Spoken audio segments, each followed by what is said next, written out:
Before we dive into today's conversation, I'd like to say a brief word about the nature of our long-form interviews here at Insight Myanmar podcast. Simply put, all of our discussions are guest-driven. Our discussions go deep into the expertise and perspectives of our guests because it is our belief that when we are able to open up to the experience and voice of others, well, we all learn. So with that, let's sit back and enjoy what follows.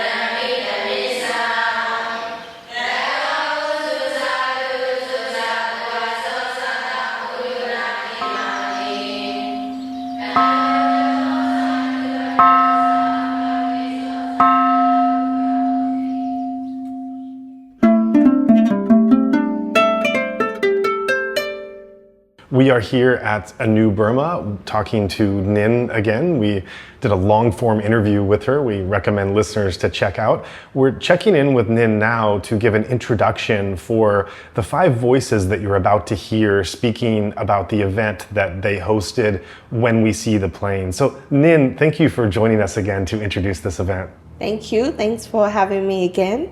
This is a different setup than the first one, which is much more easier. Thank you for having me, and thanks for letting me speak and elaborate more on the event that we host, which is When We See the Plane.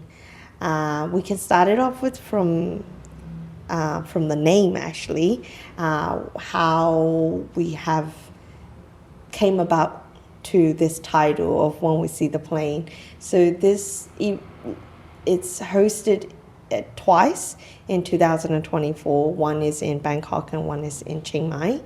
But prior to that, we've been working this concept since 2023, since Baziji happened, which is in April 2023.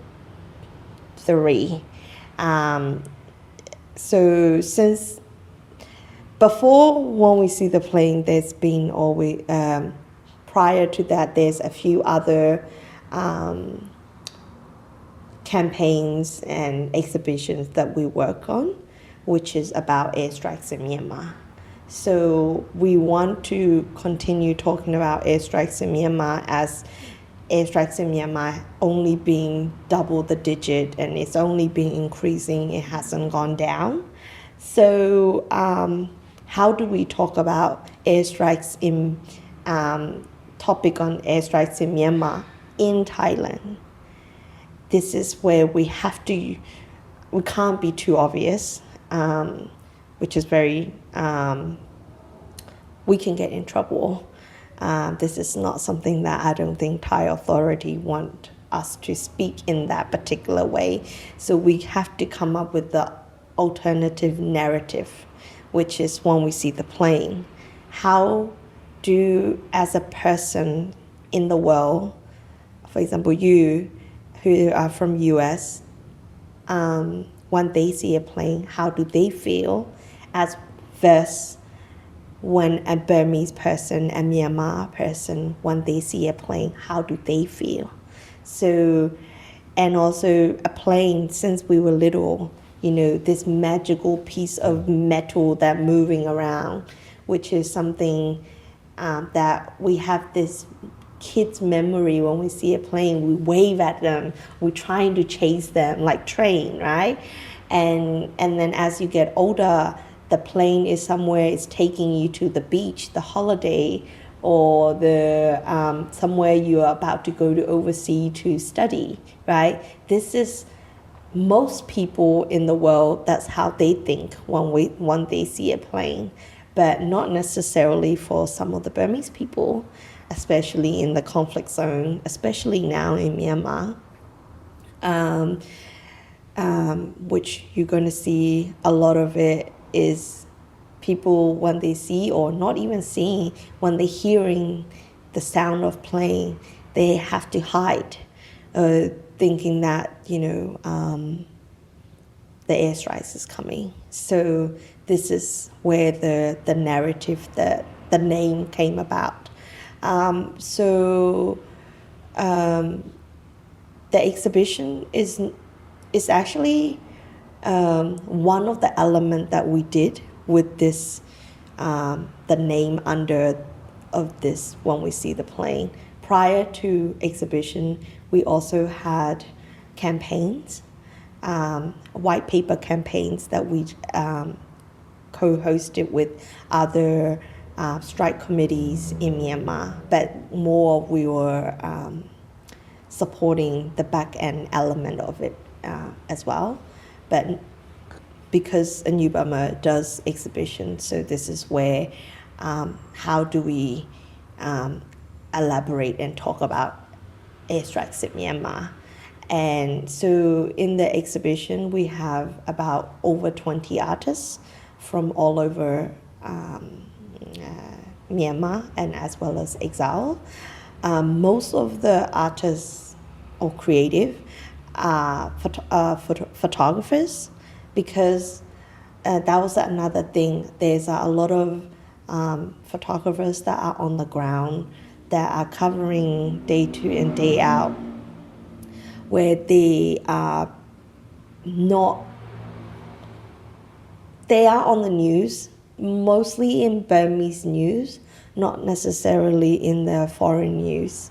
And, having the photographer, like we call it frontline photographers, they risk their life and they do such a great work that most of their artwork or their pieces are not being out.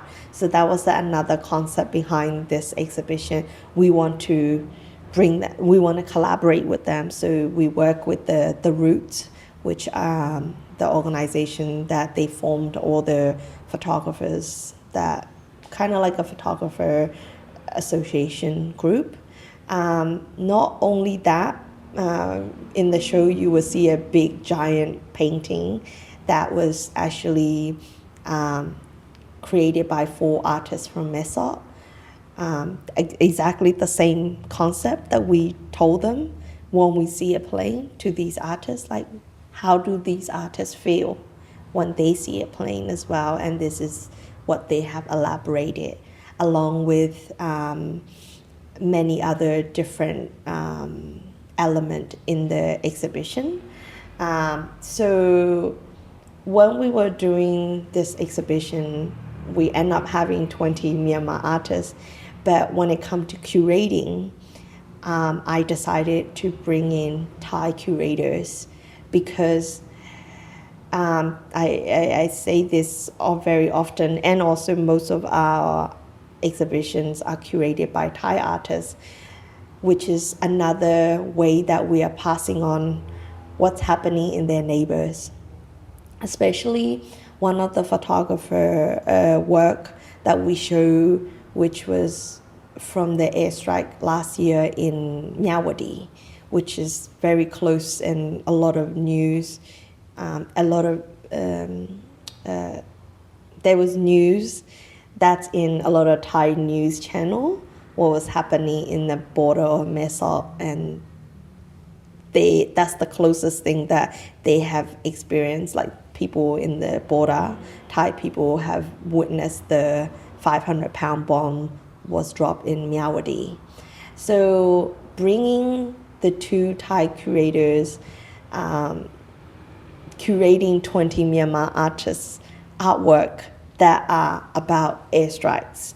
So which the first exhibition that was in Bangkok, they were able to learn more, they were able to elaborate more, and they were able to know why there is so many refugees, why there is so many people, and what's really happening on the ground. So that's the another side of the element that I try to bring in, as well as the intention behind why we went to Bangkok to host our first event. So we host the exhibition for 2 weeks, as well as we put on a panel discussion, bringing in medic that are on the ground, some of the women, old women union, how is that affecting certain areas, to school, to the hospitals, to elaborate more on the topic of the airstrikes. And then we did an exhibition in December, when it's about 6 months gap from the first and the second. And earlier I'm talking about how airstrike is not only decreasing, is more increasing, and working with Nyanglite and Nalika, they're the research behind, and they're the people who has provided the data of how many schools being destroyed, how many people has been injured, that kind of data we're receiving. And by the second exhibition, I look at the data again from the first one. It was double the digit. Oh man. Yeah, that was a huge difference. But and this is what the exhibition bring out, right? And most of the research paper are all most of these papers are read by only academic or researcher only. But we want to bring out these numbers and talking about these data in another way that, like you and me, I'm able to tell you that it's how within the 6 months how the airstrike has been doubly increased, as well as we work with another data people, and we were trying to also, we wrote it in the exhibition, comparing per hour, also in terms of geographically in Chiang Mai, how many people has been injured or how many people has been killed comparison to the population of Chiang Mai population, which is quite I don't even know how to describe these things when I am it's tragic, right? And like this is another comparison that I keep doing, is that people, when there is an airstrikes in Gaza or Lebanon, the whole world know about it. And then when there is an airstrike, which every day happening in Myanmar, not many people know about it. And this is where I think when we see the plane, as if like I always say that within our exhibition is always how much harder do you want to look into our exhibition? The more you look into it deeply, this is where we were able to elaborate, and the intention of when we see the plane is to elaborate more about airstrikes in Myanmar. Okay, so as listeners know, we, in addition to our media and advocacy platform, we also have humanitarian. We do a number of humanitarian projects on the ground these days that largely involves IDP camps and the growing numbers of displaced, which are over 3 million right now. And we got a message from our contact in the IDP about a donation that we gave here, saying that he donated to these children last week, but the girl in red, and I'm looking at a picture here, and the youngest child are no longer with us. They got caught in airstrikes. He shared with me photos of their body after the strike, but since it's very graphic violence and sad, I'm not going to share with you. And just for your benefit, and I'll share with you the picture that was sent. I mean, I feel tears welling up as I'm seeing this, and it's just, we're looking at pictures of 6, 7, 8-year-old children, and the airstrikes are so severe in these IDP camps that literally the pictures that are being taken to send to us to show us the results of the donation that we've provided in the camp, and the people happening to be in that picture. The children were killed by airstrikes in IDP camps by the time that that picture was then sent to us to show to verify the donation taking place. And this is not just a case of shocking, tragic, bad luck or coincidence. This is, as you say, what made me think of this was your comment a moment ago of wanting to talk about, per hour or the population of Chiang Mai, to put it in human terms. This is something that when you're looking at the frequency of the airstrikes and the numbers that are impacted, it's the percentage of people in your known group or mutual group that are being impacted in this story just being told, of this picture being shown. It's astronomical. And how to portray that to those that are living in greater safety or privilege and don't understand the daily terror that's been going on for years. And then when you compound that with, as I'm sure with you, the stories that you hear of people stepping on landmines, so terror from the sky, terror from the ground, and then terror from ground assaults or mortars or soldiers attacking. And so and this is to say nothing of the collapsed economy that and displacement that makes life difficult on top of that. So, the terrors and the danger and the death and the devastation, they are really coming in all directions from all sides, and it's ongoing for years and years. This is taking place. This exhibit that you're showcasing, and this particular storytelling that you're doing, is focused on just one of those, a particularly devastating one and a particularly frustrating one, because it's, there are ways to stop or to limit these airstrikes from happening with sanctions on jet fuels, and some of this is happening, and there's evidence that some of this has even taken place in Thai airspace, even outside sovereign country and territory. So the devastation that an ordinarily civilian population is going through is just absolutely abominable. Yeah, and also another thing which I wanted to add in the exhibition is many people say that, because there is an active war zone, that's why the airstrikes is happening. And this is something that we want to clearly talk to people, that Myanmar military is targeting school, hospital, churches, pagodas. These are, before we sat down, we talk about Sri Dagong Pagoda, it's a communal space. This is a place that, where comparison to, we don't go to corner cafe or big Starbucks, we go to pagodas. This is where our traditional, and this is where most of the communities gather, and it's a place. And same as school, same as churches. And Myanmar military is particularly targeting these, especially the vulnerable civilians. And this is what we wanted to elaborate more. And also, not only, yes, we have to talk about what's happening, which is showcasing these photos and artwork, and talking about how, they are particularly harming a civilian, especially the school, the kids, but at the same time, we work with, such as Nyang, as well as BMC, Blood Money Campaign, which they focus on sanctions. We don't focus on it, but we try to work with them.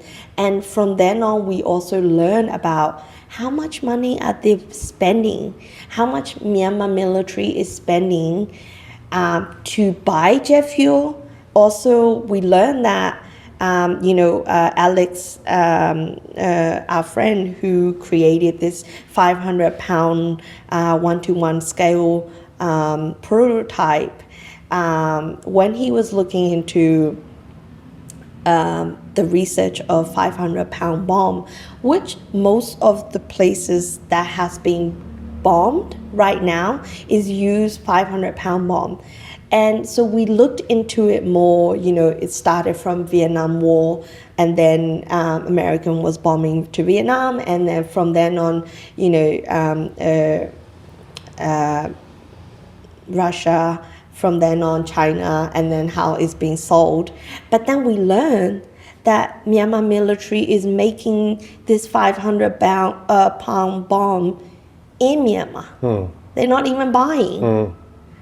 And what they have to buy is the jet fuel. And we continue wanting to talking about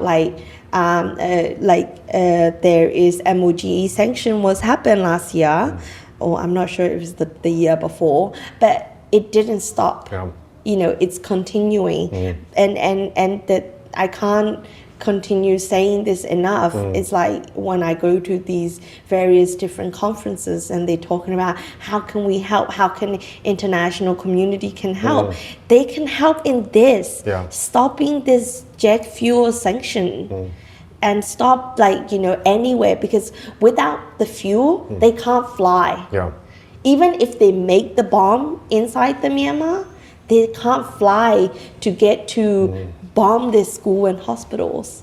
And this is something that, even though someone who work in this area, we don't know this, because this is all academic, or this is all big NGOs, and their conversation only lead to their own people. Nothing towards the civilian. And I think this is where we come in. Well, this is particularly where you come in, you meaning A New Burma, because as we talked about in our long-form conversation in the previous episode, you're engaging in a new type of storytelling. I mean, literally, it's called A New Burma, and there is a certain style of storytelling that we can look at the traditional media or the traditional human rights organizations or the academics that since '88 has really been and not to knock these groups or what they do, because they're the only ones who do it, and it's very important, and they really started all of this in the way that they speak to each other and try to speak to the world. But it is a form of speech and of talking, and a community that has not really changed much since in the number of previous decades. And what you're doing with A New Burma in these exhibits, that these exhibitions that you're putting on, and how you're trying to reach people and how you're trying to give them the information, you are going about storytelling in a very different way at this time, which is very needed and very unique in what I see of all the other platforms and ways that this message is trying to get out. You're going about it in truly a unique and different way that's so needed at this time. And so I think that segues into the events that you actually did in Chiang Mai and Bangkok. And you've talked a bit about the data and the content that you were working with, and the analysts that were feeding you information, and the things that you were trying to express, the sanctions that you mentioned just now that you want to tell the international community over and again. But if we can look now at the medium, so you're not just looking at the content that you want to share, but the way in which you're sharing it. And so what were you trying to do in the Bangkok and Chiang Mai events? And did you learn something in Bangkok that you then applied in Chiang Mai to do slightly differently? What were you doing with the medium to touch upon the different sense modalities and human experience and emotion and psychology that was trying to get through to people with this content in a different way with storytelling than maybe they were experiencing before? I mean, Bangkok audience and Chiang Mai audience is completely different. Bangkok is much like we put an exhibition. The exhibition's place is only 500 meters away from Myanmar embassy. Somehow it happened to be deliberate, but also we didn't intend it, but we like it. The fact that it's, but we know that we want to do it around embassy areas. And as well as the reason why we wanted to go to Bangkok is we want to reach to embassy, we want to reach to the schools, we want to reach to academic, embassy people, all these various different kind of, and why we did a panel discussion at FCCT. So this is something, with such as FCCT, they already have a international journalists that they're reaching to, as well as a lot of NGOs. The big people live in Bangkok. So that was our intention, and as well as also some of the activists that are in Bangkok. So comparison to when we did it in Chiang Mai is more of, we get a lot of Chiang Mai University students, we get a lot of creative community coming to see this, as well as the expat community who lives in Chiang Mai. They will definitely question why so many Burmese people live in Thailand, right? So, and also I keep saying this, most people don't know what's really happening to their neighbor. Yeah. And I think and another thing is as much as the topic itself is so harsh, which is about airstrikes, the pictures we're showing, we really try to reduce when you think about airstrike, there's people dying, right? So yes, how do we talk about this insane tragedy when we are especially showing visually, but not in that, I say this in the last podcast as well, not in that bloody way, we don't want to, yes, we are the victim, but we don't want to victimize in that way. And we from last year, we came up with this narrative that when we do this kind of work, we want to have this empathy driven. We want to talk about this topic not to give a knowledge, but to your heart. So then you would talk about it in your conversation, in your community. And that's what's more important for us when we are doing. That's great. And when asking the question is, I think that's the new way that we want to continue and we have been doing. So we put it empathy-driven advocacy. And you're also, I see what you're doing too when you talk about how, yes, you are the victims, but you don't want to be victimized.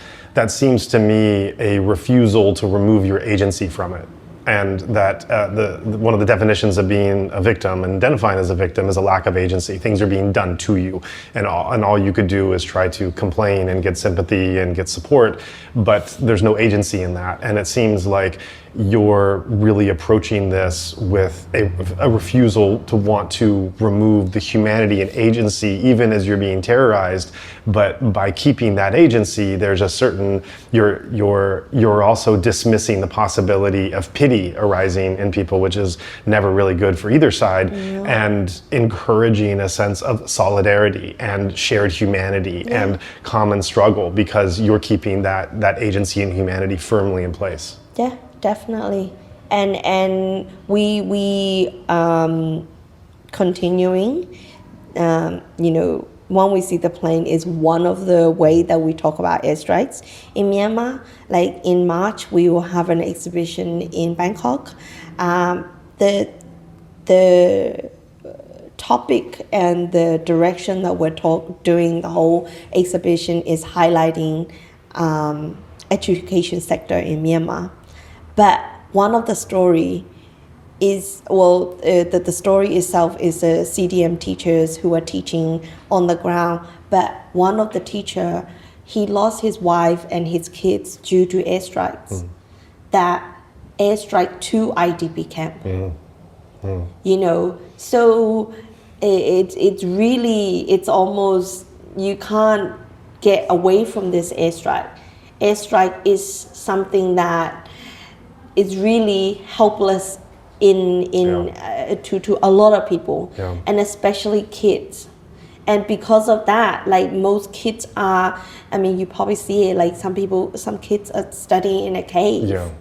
and like I'm talking to humanitarian groups that are on the ground. They are creating an environment such as a place digging up in the ground so they can create that safe environment to teach where kids can learn. Like we're going to that, and yet how this is not being internationally or like consistently talking about. It's crazy. In any way, even like it's somehow also another thing is being in like not talking about airstrikes in Myanmar becoming so normal. Yeah, like it's part of the culture or something. Exactly. It's like it's part of it. It's like, and I know that international community keeps saying that it's a civil war. Yeah. Right. But yes, even if it's a civil war, but look at this airstrike that is really happening towards civilian, and somehow this topic shouldn't talk about it, and even talking about it is so normal, that which I'm like so frustrated every day. And even though like someone like me who doesn't have the first-hand experience of the airstrike, but I have a second-hand trauma watching these footages and working these footages and doing these things, and yet again, like I mentioned, there's so little news or so little conversation about airstrikes in Myanmar. Well, I thank you so much for taking the time to introduce this episode. I do want to tell listeners that the 5 voices that are coming, these conversations were recorded actually on the opening launch of the event. Hnin and I are talking now after the event has come and gone, so the sound and the environment is a bit calmer. But in the 5 voices that follow, I want to alert listeners that there is a lot of background noise from the excitement of all the people at the event. Sometimes you hear clapping or cheering or voices in the background, so it's a bit unusual in terms of our normal podcast, but we hope that it brings listeners also into that dynamic of what that space of opening night was when it was launched. Before we move in and transition into those 5 voices that our listeners will hear, is there any last words you'd like to give to our audience to help frame the event and some of the conversations that are coming up? So I'm actually looking forward to the 5 voices as well, what they spoke that night. And yes, the background noise, we counted is nearly 100 people who attended, which is very, very also, I'm surprised because, like I always say this, talking about airstrikes in Myanmar, and for an exhibition you have 100 people attending, which is such a incredible turnout, and also every single one of the people, that 5 people, they came together because another thing is that empathy driven, right? They want to be involved, they want to help out, especially like Alex. He came to Bangkok event, and he said to me, you are showing all the artwork that is why what happened when the airstrike come, but you missing a piece. Where's the strike? Where's this bomb that disappears? Yes, so this is where he came about, and this is from that already is we are able to bring on someone and who wants to learn about it, who wants to help, and I think like when I say help, as in not only you have to be involved, but also wanting to know more is already helping. Wanting to, if you're wanting to know more, that means you want to speak about it, right? You want to talk about Myanmar, and I always say this: news about Myanmar in anywhere is almost nothing, nowhere to be seen, especially like in Australia. Like, you might heard about Myanmar 3 times a year. And as of international community who are listening to these podcasts, I think especially talking about airstrikes in Myanmar is really important, and not only airstrike but attention to Myanmar is very important.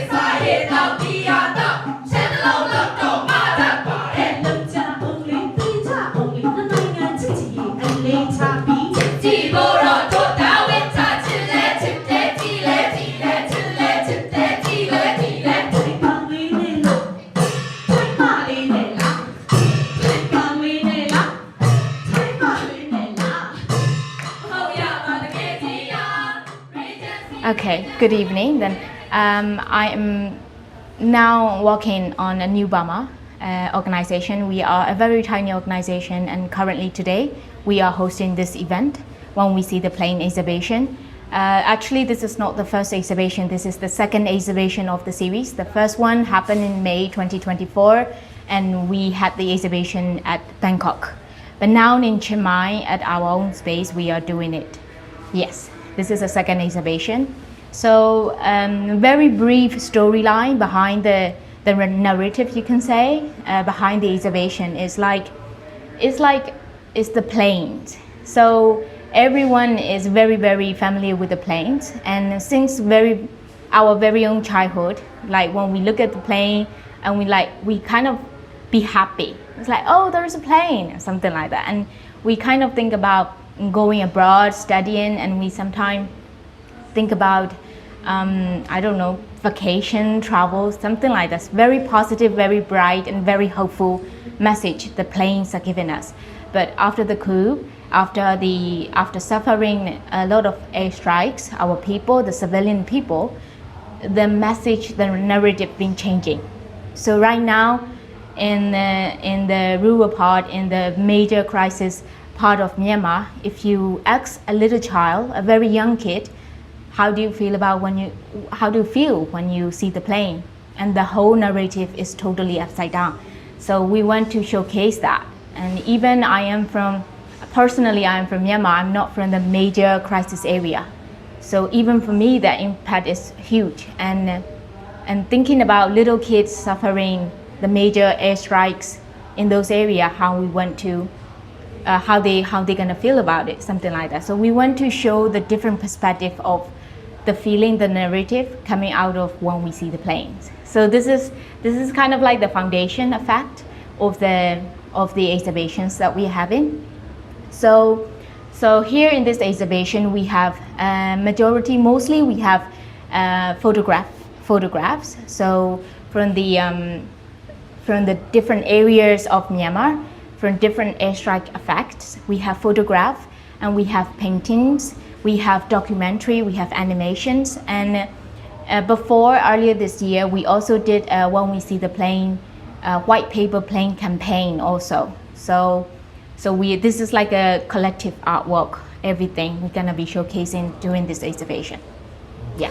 Yeah, that's quite a lot. Yeah. You've been putting together this exhibition both here in Bangkok, so you've been very close to the material and Yes. to understanding. And so I wonder if you can give our listeners a sense of, from the people that you've talked to, the adults, the elderly, the children, if you can relay some of the stories you've heard of what is it like to have an airstrike hit next to you or where you're at, and then what is it like to hold the fear every time you see those planes in the sky?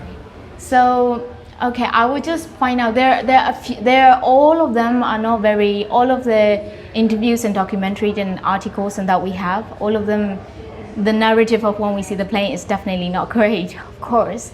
It's very tragic and very, very sad and upsetting, of course. But one thing that kind of sticks to my mind is there is a video that we received from the area that suffer from airstrike, but it was a school. It was a primary school, and the airstrike attack on that village and the primary school. The kids are studying when that happened, and a lot of kids will die during the event. And I saw a little video.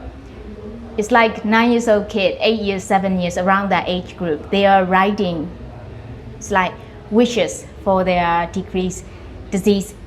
I don't know, the friends, other little kids who've been killed, who died during the attack, and they just write in it. And for them, if you look at their face, they know it, and at the same time, they don't know it. When I say they know it because they've been grew up almost in this kind of crisis, like airstrike, attack, like hiding, go out, burning their houses. Those kind of things are like almost day to day to their life, and this is a very sad thing to know. And at the same time, they don't know it. When I say it, they haven't been outside of that little world. So like, even though they're suffering, and they can't even compare with another thing, you know? It's like, this is bad, and this is all we know. And that is very, very sad. Yeah, I think that would be something that stick with me. And for them, it's sad, but they don't know how to compare it. I think that would be sad. I don't know. Yeah, one wonders when this is all over eventually, what it's going to take to overcome that trauma. I mean, well, if you use the word trauma, we all are healing in a kind of personal traumas anyway. But even that kind of personal trauma is really hard to heal. This is our personal experience. But for the little kids with those kind of war-related huge trauma, I don't know. I don't know. All I know is it's definitely not easy, and definitely should address ASAP. Yeah. From some of the guests that we've had on our podcast that have spoken about who have been in airstrikes or around airstrikes, the way they describe it is this feeling of helplessness, this almost like fury that there's nothing you can really do to adequately protect yourself or fight back, or it's this menace coming from the sky that's you get a warning of a terrifying sound, and then you have no idea when or how it's going to fall. So it's this combination of helplessness and blind fury and randomness in terms of where the devastation comes. Yeah. Also numbness. Sometimes they've been, happening it too much and too frequently. It's like numb. We don't even care. And if you look at one of the photos that we've exhibited, he is the owner of the pig farm, and the airstrike literally happened like a few meters away from him, and he got all the bruises and all the injuries, but he refused to get any aid from the first aid members, and he refused to leave the house. It's like, in the end of the day, this is my house. In the end of the day, who's gonna feed my pig? So that kind of numbness, they are having it. So it could be hopelessness, or if we kind of see it in a different perspective, it could be hopeful, or it is his feeling gone numb? We don't really know. And it also reminds me, we've done some episodes as well with landmine experts, and with the landmines you talk about also the same thing, the randomness, the numbness, the shock, the terror. And so it strikes me, when you look at Myanmar as a country that's being ravaged by landmines, it's one of the most contaminated countries in the world now with landmines, and then also has airstrikes on top of that. It's like from below and from above, you have random, unpredictable, horrifying violence in both directions. This I can't even imagine what this must be like. Yeah, we stand on the ground and we live under the sky, and the attacks are coming from both ways. Yeah, it is tragic. Yeah. One thing that is very kind of like distinctive about them, for me personally, about military, is they use fear as a weapon. And they've been trying to rule us. They've been ruling it centuries, ages and years ago. Fear was very, very successful with their tactic. And during this revolution, I think they still think they can still use fear as the biggest threat to the civilians. And as a human being, we are scared of death, of course, as a living human being. And naturally they might think fear of death is something they can use against us. Not only I think they want to threaten us with the death threatening to our own life, and they might kind of found out didn't really work that way, and then they kind of threaten us, like it's like a little movie kind of villain versus hero kind of thing, right? Okay, you don't scare to death, you don't scare of death. Okay, we will kill someone else if that threatened to you, something like that. I think that's another way. Yeah. Or in another version, you can also think like, okay, in order to conquer us, they might think maybe they need to kill us all. And is that fear working? It was, I think, in our very, very long times ago, our previous generations time, because there were no clear vision about technology, informations, whether they are right or wrong. But now fear is not that effective to us, I think. Of course, we fear, we stay human being, we can stay feel it, but we've learned how to live with that, how to keep fighting with, even though we still have fear. So yeah, we still have the fear, but we learn how to live with it, I guess. You know, I think the most obvious historical parallel would be World War II and the Blitz, and this is when the Germans, the Nazis, were trying to bomb London into fear and oblivion. And famously, historically, in World War II, the relentless bombing of London just made the English more and more resolute to defeat the Germans. It actually had the opposite effect. Yeah. Instead of making them afraid and wanting England to end the war and to live without the bombs, it actually made them angrier and wanting England to pursue the war and to really, very definitively defeat the Nazis. And so it seems one is always careful to make historical comparisons, but it does seem like in Myanmar's tragic history, there has been this suppression of brutal violence that has resulted in fear, which has then kept people down, and has just the absolute brutal and horrifying force the military uses has worked in some way previously, but it does feel this time that it's not quite having the same effect, and yet they don't seem to have any other tool to know how to use. Yeah. And also the generations are changing, right? So the generation changing, technology, knowledge is changing. Younger generations are way smarter than us. I mean, it's so astonishing. So, but yeah. How so? I think so. In what way? I think so, in a resilient way, I guess. Because I'm one of the guilty member in this kind of humble society, I think. And I was one of the many who felt scared and just hide it away. I just hide away, and I feel guilty at the same time, looking at way younger than me, way kind of they're just fighting in front of us. And as I don't know, someone in our society, right? It's in our culture, older people need to protect the younger ones, and we're just hiding away, and they're fighting for us, for the whole nation, for the freedom, for the human rights. So yeah, I think they're brilliant. Yeah. Thank you for sharing that kind of vulnerability and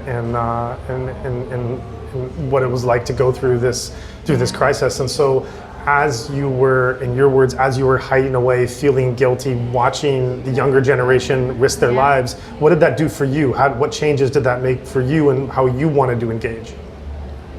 Well, for me personally, was I needed to get out. I mean, I was in my previous life. I mean, not previous life. I mean, in a few years ago, in the little bubble I call life, and I call normal, and I just at one point I just had to escape it. It's too fake. And once I escape it, and once I enjoy, and once I see the story, once I hear the stories, it kind of gives me strength, and it kind of helped me transition little by little to be able to pursue whatever I want to do in this revolution.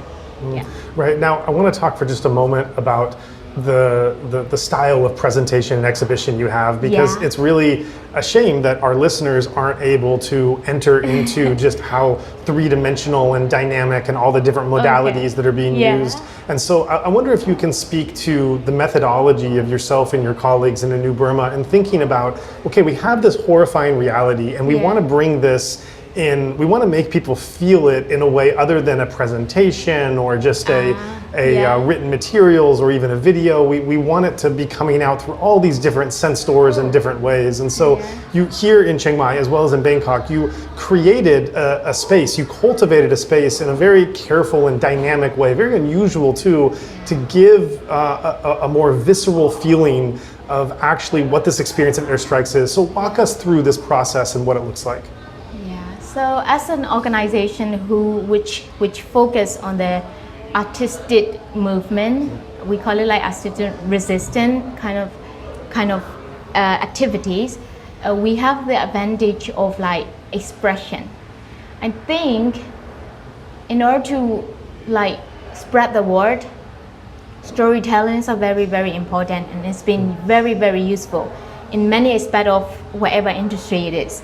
So in our revolution, in our kind of like resistance effect, we want to use storytelling. So, okay, imagine we are gonna tell you a story, and it is not only spoken word, it is gesture.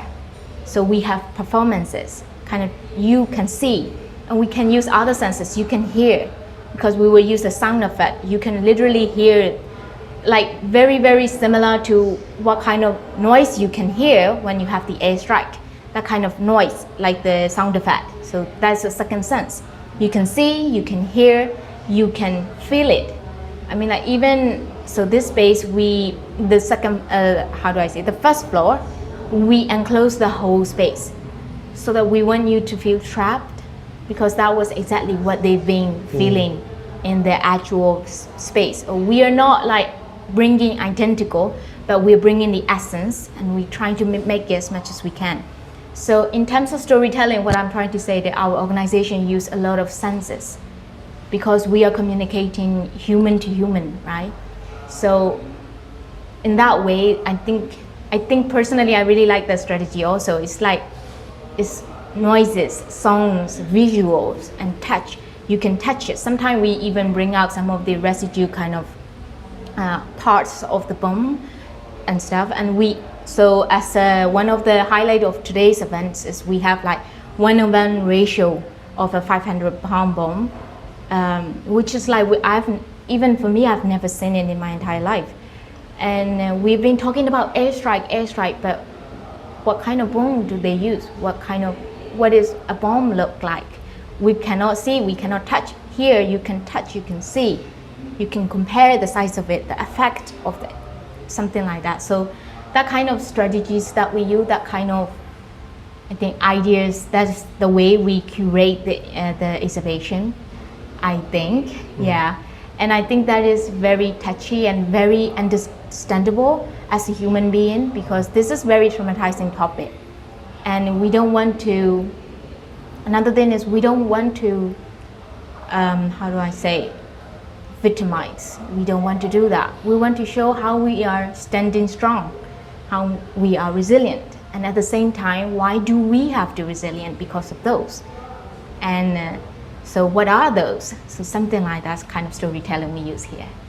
And it's been so hard to try to break through into the media space to inform and engage people about what is now entering the 4th year of the conflict in Myanmar. Yes. So what kind of responses are you getting from people that are walking through these exhibitions? Well, it's very overwhelming, of course. It's a lot of ideas and a lot of feedback, of course. And one thing is, it's very new to the political kind of activist kind of organization to bring out as like very artistic organization. It's very, very new, because, and you can see a lot of research, a lot of numbers, but it's really, really hard to see the artistic side of it. So of course we're very unusual, and for people, they kind of like curious to us.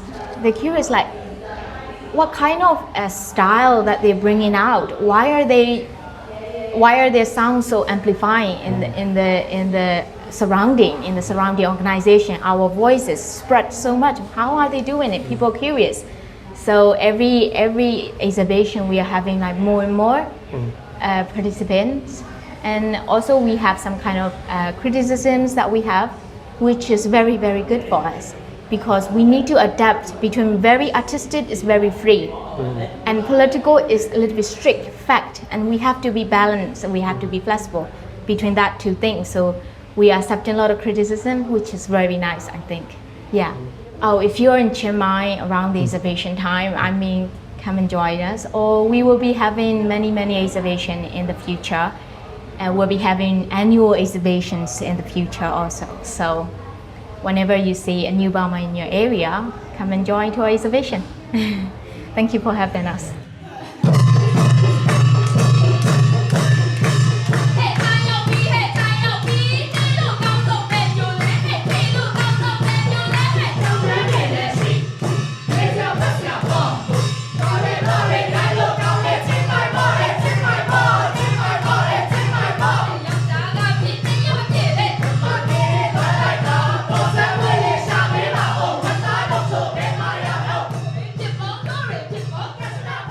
Yeah, I'm from Myanmar, and yeah, for like the military has been conducted the airstrike since the coup, and it's targeted mainly, rather than targeting the combatant, it's mainly targeted on the civilian. Yep, and also the airstrike has been nearly doubled after the launch of the Operation 1027, and significantly after the phase 2 is even targeted the town living residing the civilian captured by the armed revolutionary group. Yeah, for airstrike, yeah, the military used like the jet fighter, and also sometimes they use the Mi-7 helicopter, like those kind of things. Sometimes the armed revolutionary group claimed that they used the chemical bomb during the combat engagement as a reinforcement attack. Yeah. For civilian, I have our report revealed the exact data, like the civilian casualty, death of the civilian, injury of civilian, and also the data like the destruction of the hospital, school and religious building. Yeah. Those kind of things, and also since the coup airstrike has been observed all regions across the country except Yangon and Irrawaddy. Other region has been experiencing the airstrike. Yeah, is there any? Yeah. Yeah, I think one of the questions that listeners have is, why is the military bombing its own people? And as it's bombing its own people, why is it bombing schools and monasteries and IDP camps? Are these bombs that are intentionally meant to hit these very innocent and defenseless people, or is it just that they're just bombing everything and not paying attention? Or what is the reason that you give as to why the military is continuously bombing its own people? Yeah, I think, in my opinion, yeah, military is like they want the civilian to be feared of them, like, because sometimes they intentionally target the civilian, not like just bombing everything. They intentionally target, like you may know, like about the one that happened in Pagan, Kachin, yeah, those kind of things. There are high casualty of the civilian. They intentionally target the civilian. So the thing is, they want civilians to be fear of that, and they want to control the area with fear. Right. Do you have statistics on approximately how many airstrikes per day they're committing on civilians? Our report have the statistics airstrike on the party, approximately 7 to 8 parties, and also like since the coup, the military has conducted 904 days out of 1,399 days, I guess. They have conducted the airstrike since the every day, consecutively. Yeah, nearly every day, like almost over 80%. Yeah. kind of that. Right, and you mentioned a bit about the planes that Yeah. they're flying. I wonder if you can talk about the type of missiles and arms that are being used on the people. The most common one that usually mentioned in the media is like 5,000 pound bomb, because it's very big one, and sometimes they remain they hit the ground without exploded, so they have the remnant of those kind of bomb. So they claim that sometimes they claim the military use the chemical weapon because there's some revolutionary forces experience dizziness and vomiting. So they claim like that they use the chemical bomb like this. And as far as I remember, maybe in Hnin or Kayin, they also claim that the military use the cluster bomb. Once they use the cluster bomb, but we don't have any evidence of that yet. Yeah. And so for a bomb of this size, I think most of our listeners have no experience being in conflict zones or war zones, and so it's hard for us to, hard for many to understand a bomb of this many pounds or this many tons, what that actually means in real terms. Is there any way you can describe to give an impression of a bomb of this size hitting your village or your town? Can you describe what kind of impact that makes, what it feels like? Yeah, the impacts are devastating. Yes, you know, sometimes they targeted the school even when children are attending there. So there are like causes of many civilian death, generated many civilian deaths, and also the injury, and also sometimes like they have to like forced relocation. They have to go and live in other place like this. So I don't know what to say, but there are many impacts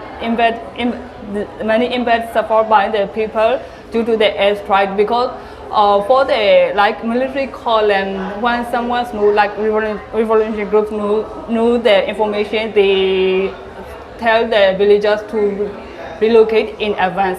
So that kind of a little bit we can have preventive measure for those kind of that, but for airstrike there's no preventive measure and counter defense those things. Yeah. So the most affected one is the airstrike for the civilian. Yeah.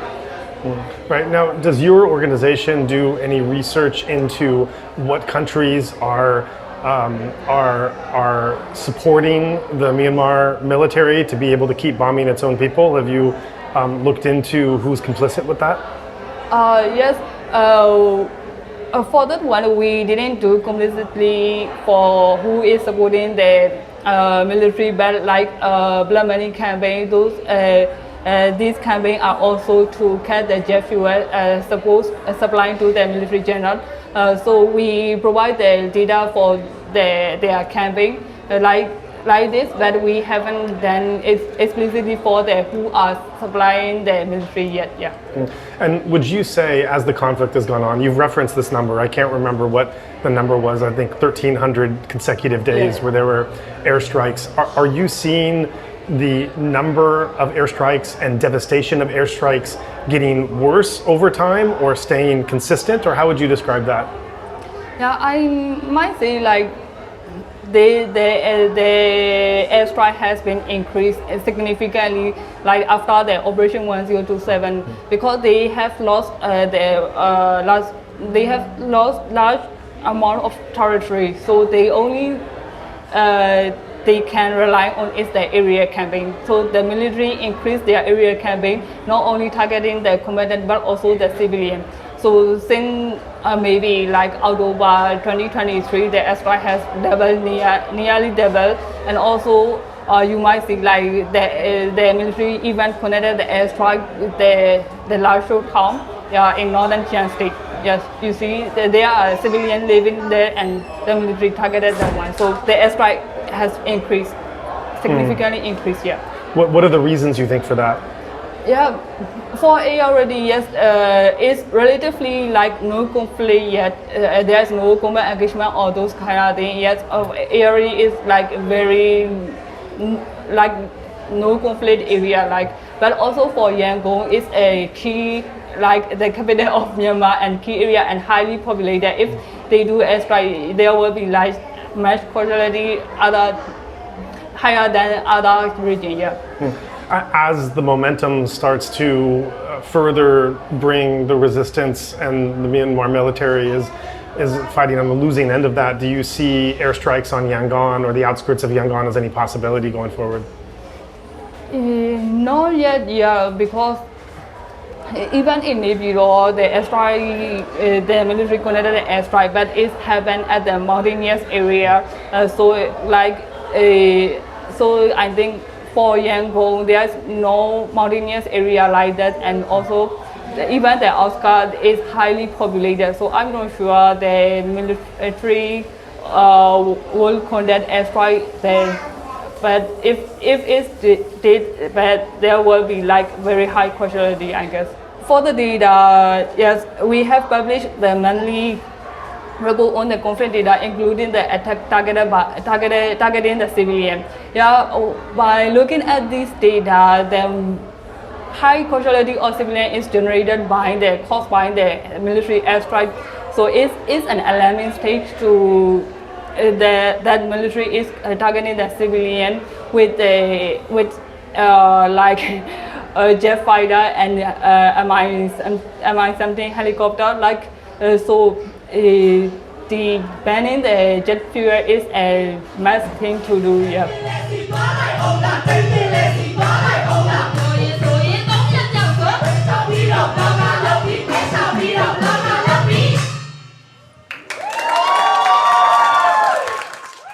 Okay, I'm Alex from Germany originally, but living in since over 15 years in Southeast Asia, Myanmar and Thailand. I know the curator, and when I saw the exhibition, the first exhibition in Bangkok, of course I was shocked again. I mean, I know what's going on in Myanmar, but it just shocks me every time actually what's happening there. So then we thought about I told Hnin basically, I want to do something. I feel so helpless basically. Since after the coup I feel very helpless. So we thought about and got then the idea that that it might be fun to create a bomb, to recreate like the original size so that people can actually see it and touch it. So you mentioned going to the exhibit first in Bangkok and being shocked and horrified even though you had an understanding of what was going on. What about the exhibition in Bangkok really spoke to you in a way that brought out those feelings and emotions? The picture or the big banner of a smoke column and the pictures also very much somehow caught me, where people are in the makeshift underground bunkers basically, and I tried to imagine myself how must it be to be in such a situation, and I can't. Right, so then walk us through your process in recreating a replica of one of the actual bombs that fall on the people. Because I wanted to create something that looks as close to the original as possible. So after the research, during the research, I found that it's mostly not possible to tell which bomb was used, logically. But then I found through some connections basically that there's a confirmed information that the KAB 500 was used in the Pasiji attack. And then I thought, okay, that's going to be my bomb. And then I tried to find construction plans, obviously not so easy to find in the internet, so I just had 3 basic measurements, length, diameter, and then photos. So. And describe kind of the emotional impact or feeling of what it was like artistically to create a weapon of destruction that's so nauseating and devastating in real life. Yeah. First it was a bit difficult to get into the topic, of course, and to also like emotionally also a bit, I wouldn't say challenging, but it was difficult, and I had to question myself, what am I actually doing right now?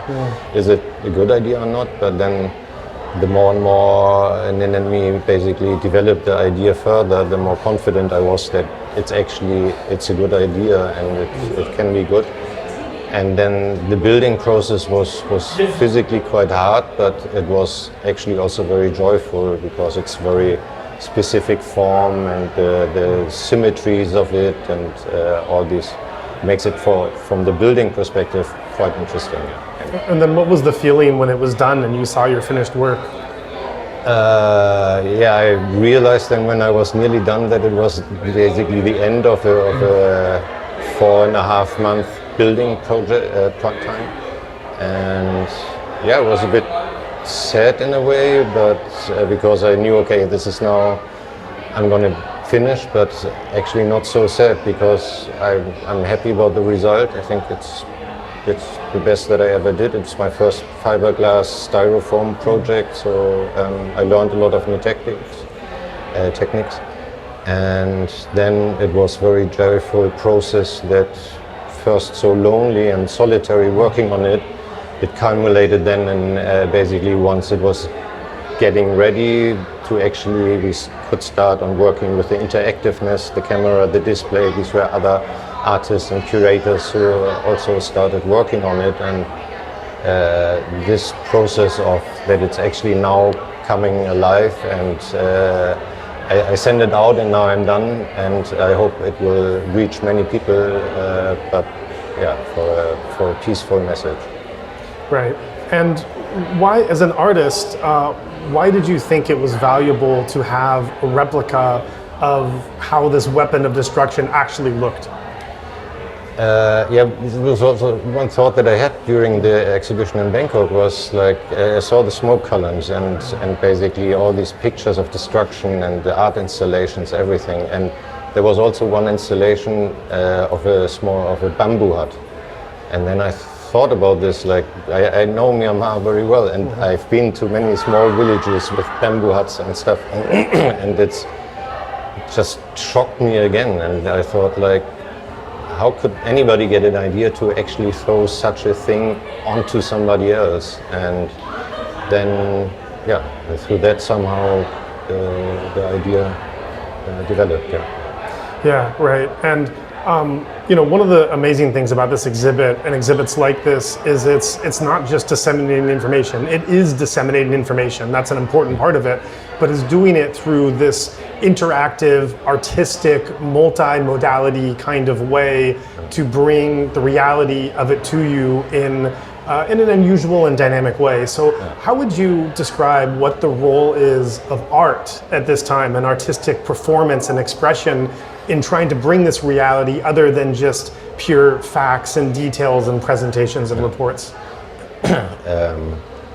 I think that's a very interesting question, and it's at the core of it. I think it's for the understanding. So just the figures, the sheer data of it, like 525 kilogram, you have it in different versions, cluster bomb and vacuum bomb version and so on.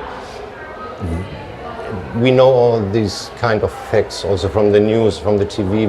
We know these pictures also now from Lebanon and Gaza. Basically, you can actually see kind of those bombs, like while they are approaching the building, it's exploding. I wanted to somehow get into that, and I think art is actually, or at least for me, the best way to find a connection to such a difficult topic. What do you want people to feel or to take away that experience this?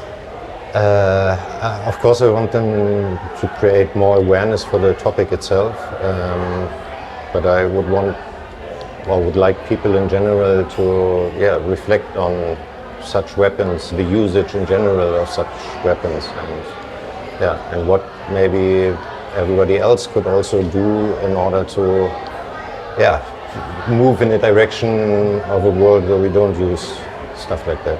I would say my biggest hope at the moment is that the situation in Myanmar changes very quickly and that this terror is over soon. And in the meantime, I hope that these great young talented artists from New Burma and Thai curators and artists and everybody that I met here that actually brought me so much joy during the project, yeah, that they thrive further and succeed. I mean, succeed is difficult, but I think they succeed already in what they are doing with their art and the message that they are delivering and the passion that they show.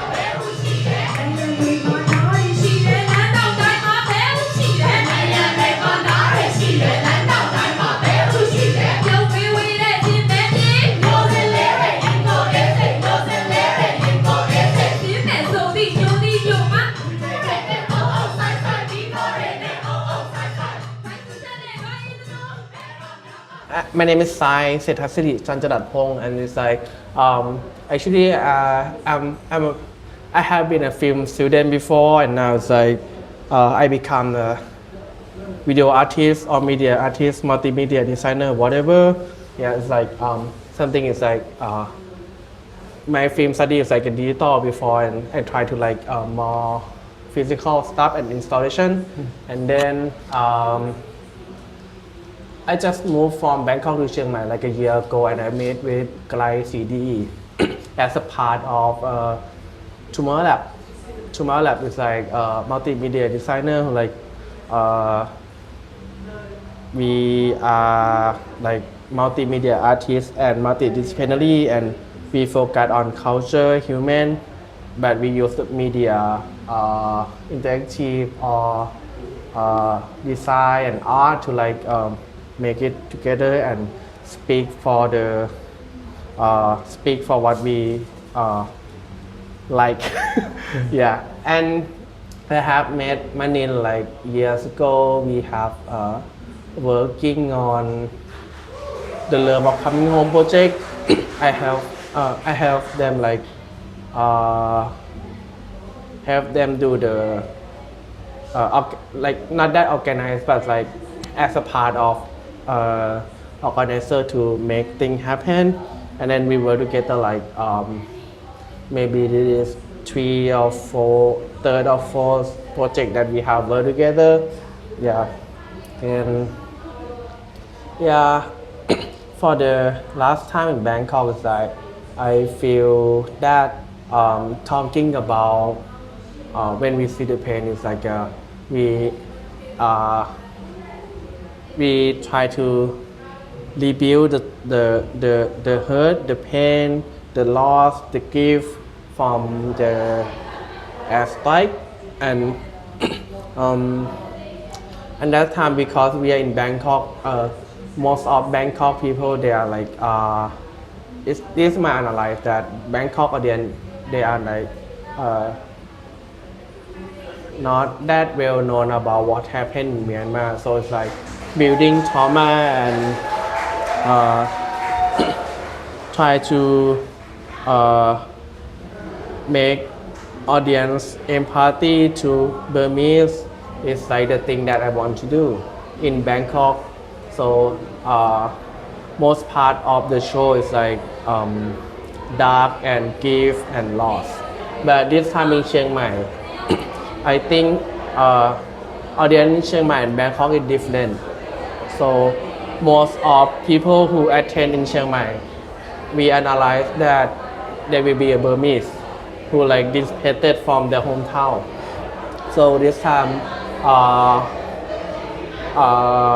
in the end of the show, we want people to feel like there is hope, there is solidarity and resilience, like making like hope to Burmese people that I don't want to make a traumatized again, something like that. So I try to like make design with Klai and Kwan Picha and Hnin and everyone in the team that yeah we should brighter the tone. So it's become like this, yeah, because yeah that is. And what is your role on this exhibit? What have you what part of the exhibit have you helped to create? The title they give to me is the curator, and me and Klai we have different background. Klai is an art student, I'm a film student. Yeah, so my role is like in the take response of how we tell the story step by step and how we end. Yeah, like a journey of the audience.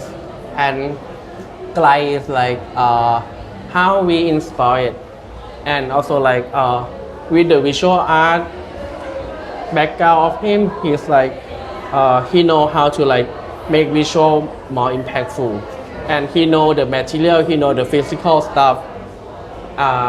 Also Hwan Vicha, she know like how to install it. Yeah, so my role is like soft, not about the hard stuff, but the soft experience of audience and the digital part. Yeah. Right. So speak to, as a Thai person, why is it important to be standing by, showing solidarity and spreading awareness about what's happening next door in Myanmar? Why is that an important role for you to take on as an artist in Thailand? I have two big answers. One answer is like I don't think Thailand and Myanmar have political issue different. I think we are in the same situation, but in Myanmar, Burmese people is like physically pain, physically lost, and physically like tangible loss, something like that, and tangible that have a number of how long, something like that, and they are like violent, like physical violence and everything. But in Thai, I don't think we are not that different. But Thai government and authority of Thailand, they are like more subtle, and I don't think that we feel safe. Our life is safe. But if you look closely in our identity, how we live, how the load is love, how the service is not that good, and welfare is not enough. I think there are the violent too, but subtle. Like so me as a Thai person, I think how we the more we know about Burmese, the more we know about Myanmar, it reflects us like we are not that different. My second answer is like after I moved to Chiang Mai for like a year and a half, and I feel like I don't think I'm not a Thai person anymore. I feel like in Chiang Mai it's like a lot of displaced people and a lot of foreigners. I don't feel like Chiang Mai is Thai. I think it's like I feel like after I work with Hnin and a lot of people in Chiang Mai for a while, I feel like I'm a world member. So it's like if not just only Myanmar, Ukraine and Middle East, even US and Western, I think it's like every problem is solid, and we something happen in US, it will affect around here too. Something wrong in China is really sure that affect everywhere in the world. So I think it's not the time to like stand with the Burmese, but I think every person had to stand by each other. Yeah, something like that. How would you say, what have you learned from your Burmese friends going through this terrible darkness, and how have you been inspired by your Burmese friends?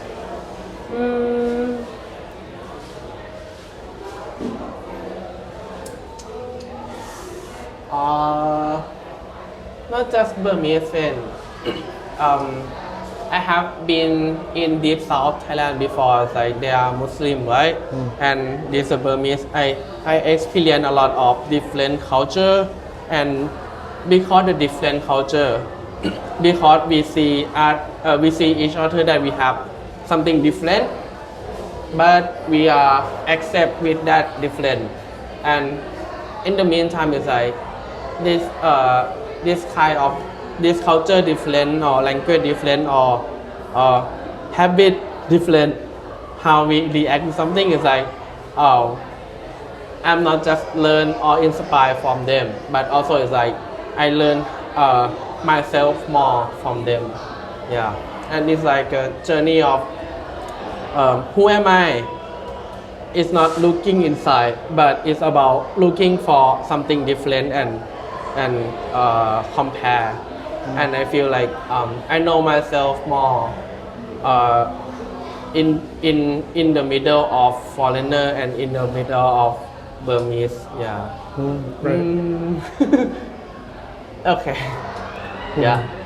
And how would you describe what is the importance and the role of art in resisting this tyranny and oppression today in Myanmar and everywhere around the world?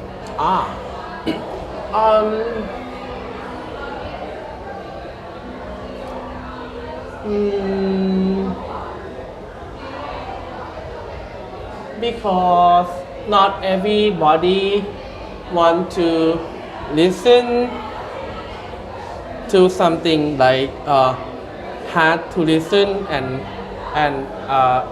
like different something like that. So if you talk like very hard topic with just your story or just your speaking or writing,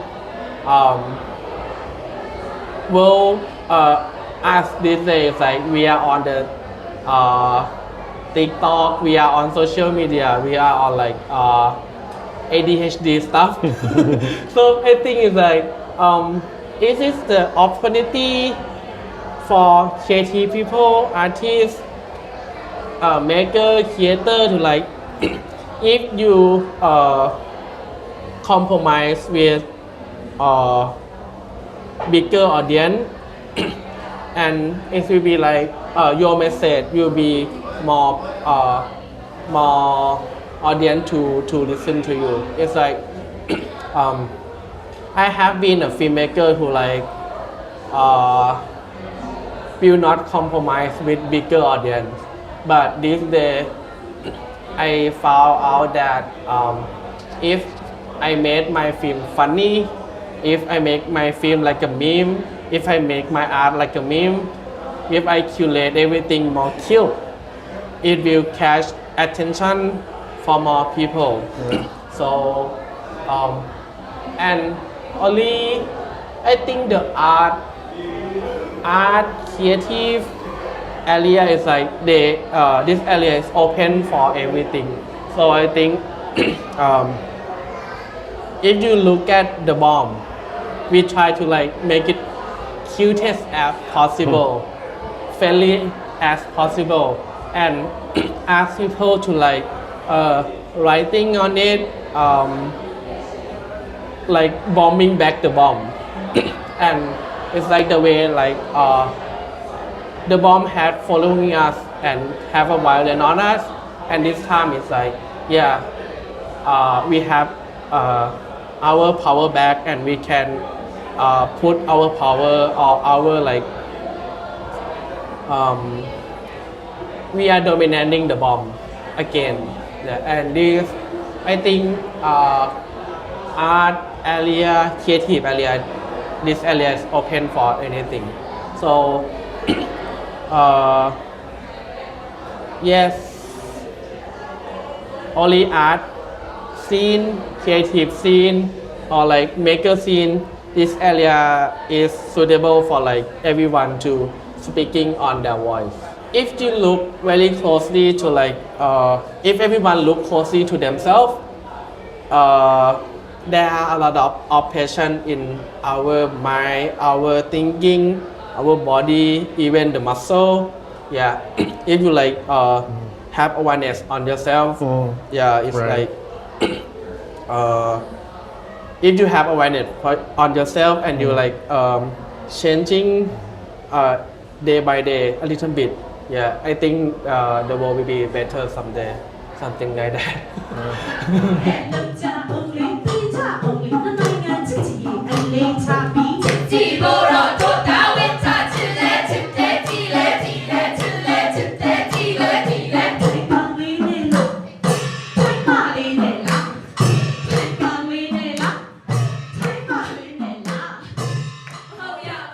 Okay, I'm Luan. My name is Krai CD. I've been in here, Faculty of Fine Arts in Chiang Mai, Thailand, but I'm born in Bangkok. I moved here already to be like around here in Chiang Mai, and I just started to being an artist for like almost 5 years already, and along with that I do curate, yeah, and then like I do graphic designers for like living, yeah. So yeah, that's it for my journey. Great, thanks. So tell us about your participation and role in this particular event. Okay, I've been working with A New Burma almost 1 year already. The first exhibition I curate is For the Love of Coming Home in Can't Stop, Won't Stop events. And then when we see the pain, it's a second exhibition which is I curated. First we exhibit in Bangkok, right, in Silom, middle of the Bangkok, and then here in Chiang Mai again. And yeah, I know Hnin by some of like guys in Chiang Mai suggest Hnin to me, and yeah, because of like 2 years ago I used to be like I'm not used to be, I still I doing like political arts and being activist, yeah. I can't call myself activist like authors call me, yeah. So I do art in the public space, and I do like the performance art and kind of the like guerrilla and some of like the risky art. Oh yeah, like Yeah. what? Like what's risky art in Thailand? I do installation like throwing the toilet paper on the street all around the Chiang Mai towns, but on the toilet paper is kind of that like the copy of like the Majesty Law, which is like it's a hot topic in Thailand like before. It's very dangerous. Yes, Yeah. but my friend got charged, and me got charged too, but not a serious charge. So yeah, and do performance art in public in that time is kind of risky, because like we talked about directly to the politicals and monarchy in Thailand. So yeah, I've been through this, and then some guy like suggest me the Myanmar community.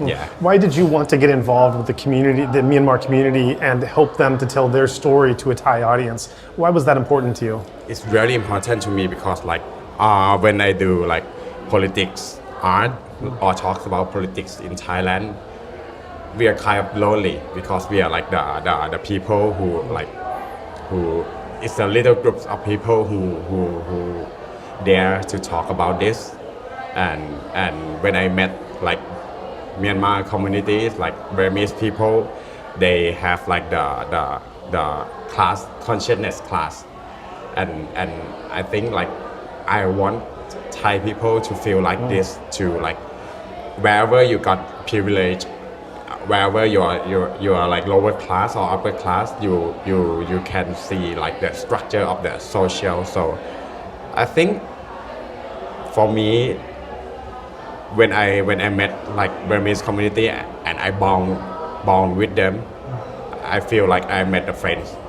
Like they are the friends of like the way of thinking of them, like how they express themselves and how they like creative, like resistant creative, and I really appreciate the way they are doing something like this. So I feel like I met a friend. So it's kind of when I participate with the curating or something like this, I try to talk to them like how they feel, not what they want to talk, but how do they feel, because I feel like I work with my friends, yeah, being friends. And in Thailand, like you know, in Thailand we have like the history, which is like Burmese and Thailand is against each other for like long time, and we are being enemies. When I met them, it's totally different. Like it's totally like blowing my mind, like how their history and how our history like teach us.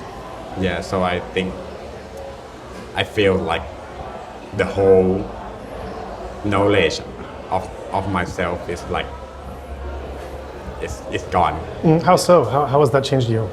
It's in Thai with teaching like Burmese always being lower than Thai people. They are fled from their home to find their good opportunities here, and they being with the lower class in Thailand to work with like laborers, and they're being just like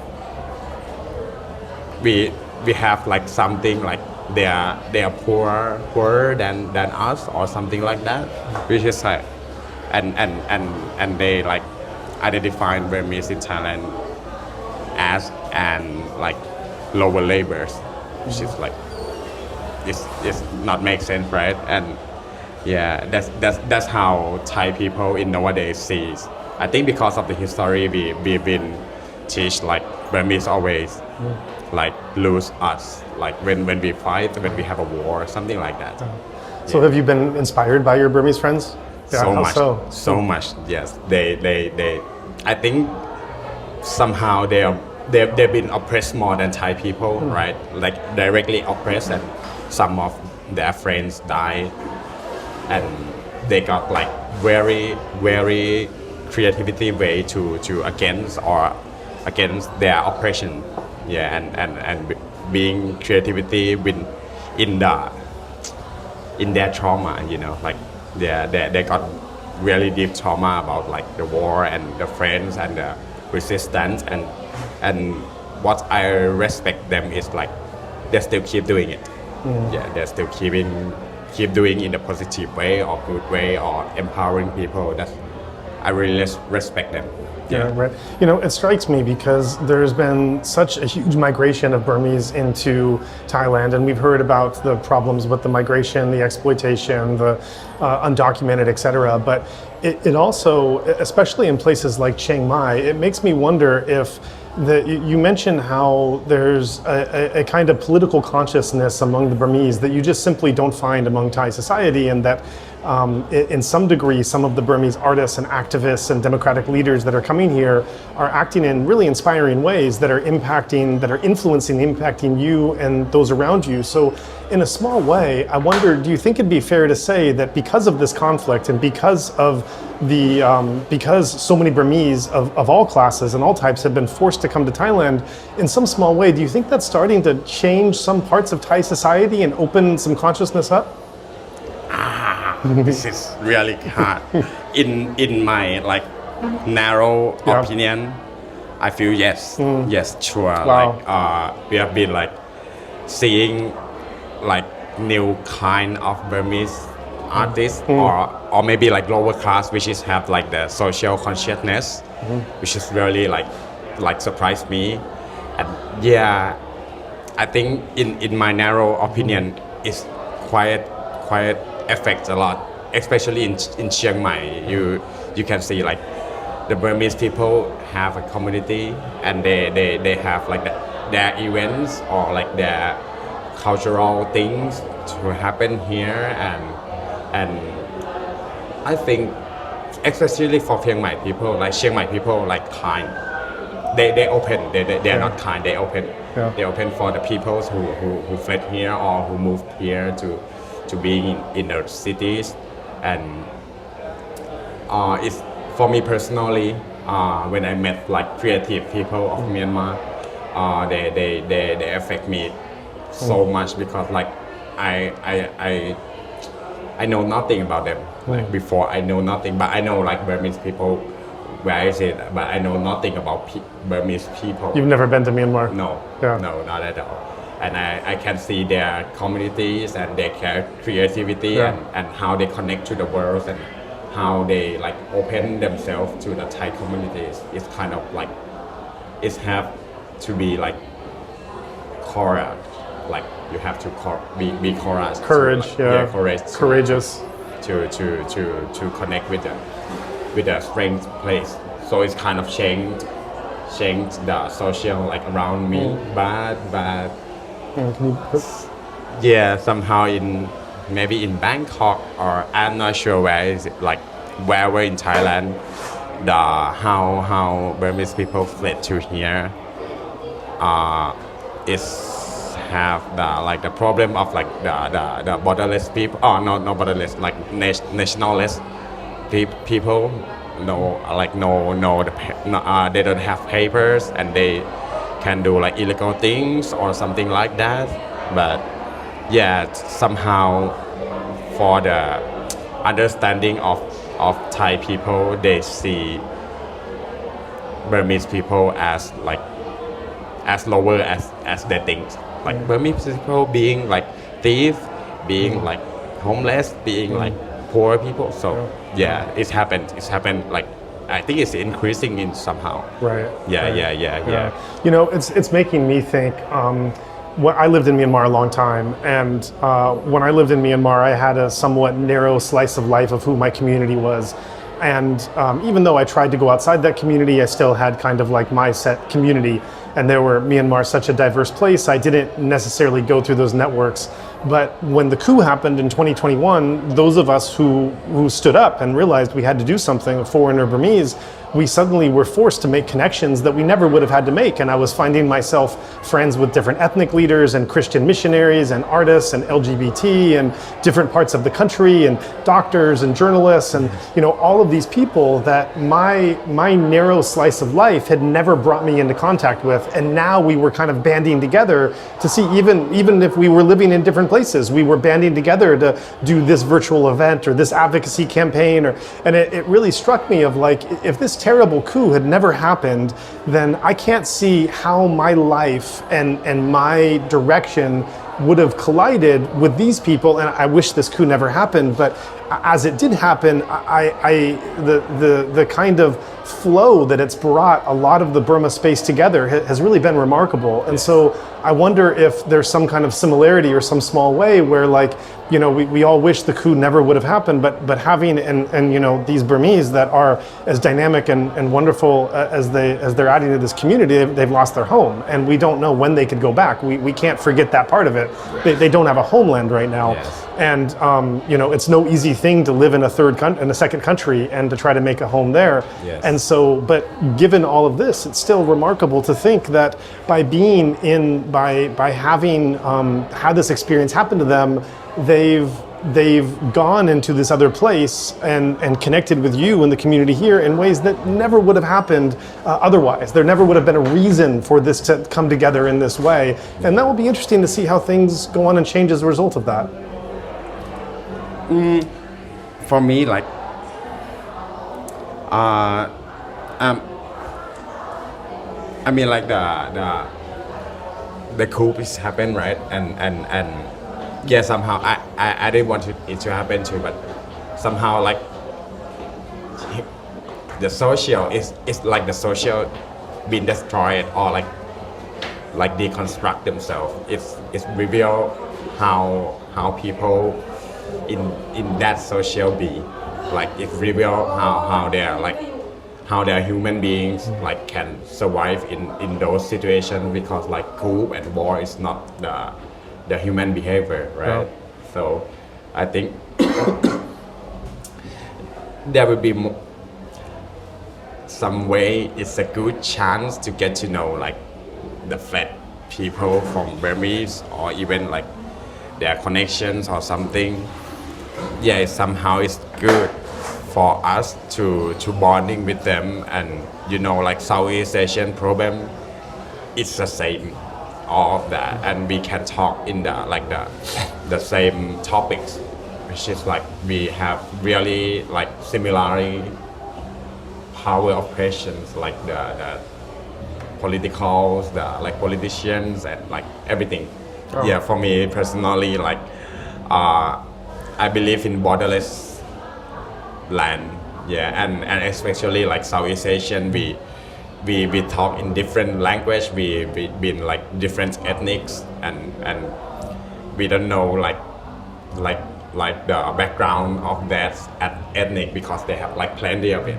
But somehow we can connect. Somehow we know each other. Like, okay, be open to you. Like, okay, what's your language? What's your ethnic? And somehow we being friends. Like, and we see each other. Or we are Southeast Asian people, and we know the sense of that.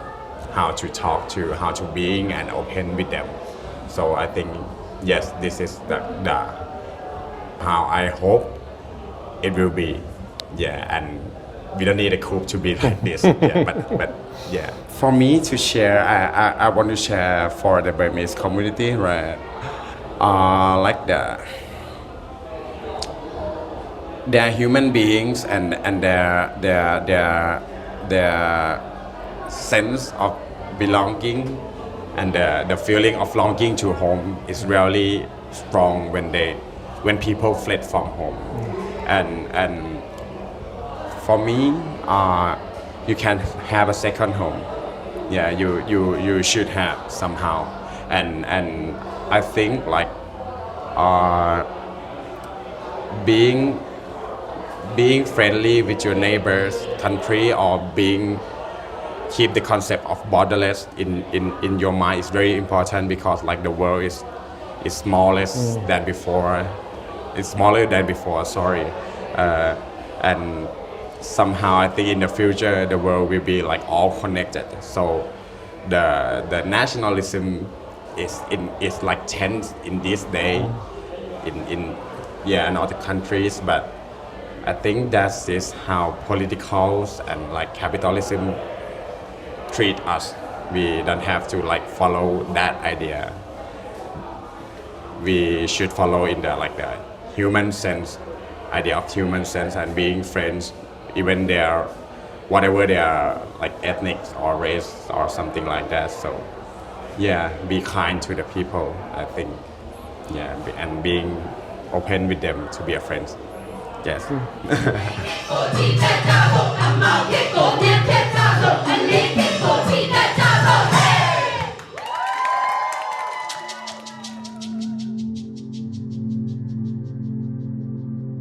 We're glad to have had you with us for this episode of Insight Myanmar podcast. You might know that beyond sharing stories and conversations on this platform, we also carry out humanitarian projects through our nonprofit mission, Better Burma. As we all know, the challenges these days are vast, but so too are the opportunities to provide meaningful support. Your contributions go towards supporting critical initiatives, such as providing food, medical supplies, and basic necessities to internally displaced persons in conflict zones. You can help to fund healthcare services that save lives and bring dignity to those in need. Your generosity also supports education efforts for children, helps mobile medical clinics, and provides care packages to political prisoners, just to name a few of the many programs we sponsor. You can support these impactful efforts and directly contribute to our projects, which uplift and empower those most affected by the crisis in Myanmar. Visit betterburma.org/donation to join in this effort.